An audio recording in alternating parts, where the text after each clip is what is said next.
লেবারের দাম অনেক বেশি। আপনার চাইলে টাইমলি আপনি লেবার পাবেন না। এখন লেবার ক্রাইসিসটাই কৃষির এখন সবচেয়ে বড় সমস্যা। আমি মাহবুব আলম, আমি আসছি রংপুরের গঙ্গাচড়া উপজেলা থেকে। ফেসবুকে আপনাদের এই অ্যাড দেখে আমি আসছি, মূলত আমার সবজির মাঠের আগাছা নিড়ানির জন্য আমি আসছি। চিন্তাটা আসলে মূলত এখন লেবারের দাম অনেক বেশি, আর যে কোনো কিছু ফসলে বিশেষ করে সবজি মাঠে আগাছার পরিমাণটা অনেক বেশি হয়, আর 15 দিন পর পর নিড়ানি দিতে হয়।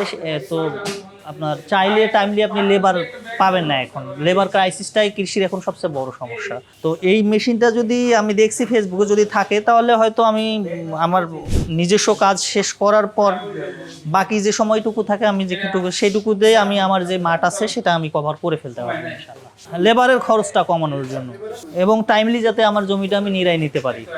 এটা আমার লেবারের প্রতি আমাকে নির্ভরশীল হতে হচ্ছে না। যে কাজটা লেবার করতে পারবে সেই কাজটা এখন আমি করতে পারবো।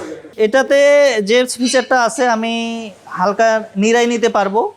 ছোটোখাটো জমি থাকলে সেটা আমি নিজে চাষ দিতে পারবো, আমাকে আলাদা করে অন্য কোনোভাবে চাষ দিতে হবে না।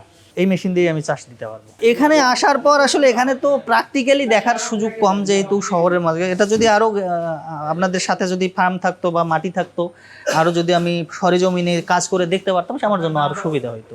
মানে এই ল্যাকটা আমার থেকেই যাচ্ছে। এখন আমাকে সরাসরি নিজের মাঠে নিয়ে গিয়েই পরীক্ষাটা করতে হবে। কৃষি আপনার প্রযুক্তি ছাড়া এখন আর কৃষি করা সম্ভব না। আর আপনি এখন সবগুলা পরিবারে একক পরিবার, যৌথ পরিবার না, এবং যৌথ পরিবার থাকলে বেশিরভাগ পুরুষ সদস্য বাইরের অন্য কাজে থাকে। যদি কারো কৃষি করার ইচ্ছা থাকে, আপনার কৃষি ফার্ম হোক, অ্যাগ্রো ফার্ম হোক, গরুর ফার্ম হোক, যেটাই হোক, আপনার প্রযুক্তি ছাড়া আপনার কাজ সহজ হবে না। তো সেক্ষেত্রে যে এখানকার বর্তমান উপযোগী যে জিনিসপত্রগুলো আছে, আমি খুবই স্যাটিসফাইড যে আপনার সব ধরনের জিনিস এখানে আছে। সবাই আসলে ইচ্ছা মতো নিতে পারবে, যেটার যতটুকু প্রয়োজন। আমি তো অনেক দিন থেকে এরকম একটা জিনিস খুঁজতেছিলাম, কিন্তু আমি ওই যে বললাম না যে ঢাকার বাইরে, খুলনা, মেহেরপুর, চুয়াডাঙ্গা, এদিকেই এই প্রতিষ্ঠানগুলো বেশি। সেক্ষেত্রে সোর্স অফ অ্যাগ্রো এখানে বগুড়ায় যখন দেখছি আমি খুব খুশি হয়েছি। তো আশা করি আমাদের নর্থ বেঙ্গলে এটা খুব ভালো একটা অবদান রাখবে। আমার খুব স্যাটিসফাইড লাগতেছে যে স্যাটিসফাইড লাগতেছে। আমি খুব উদ্দীপনা অনুভব করতেছি যে আগামী কালকেই আমি আমার জমিতে আমি মেশিন নামাবো। জাযাকাল্লাহ খাইরান। আল্লাহ আপনাদের আরও জনবান্ধব কর্মসূচিতে সংযুক্ত করুক এবং আপনারা কৃষিতে অনেক বড় একটা অবদান রাখেন, এটা আশা করি।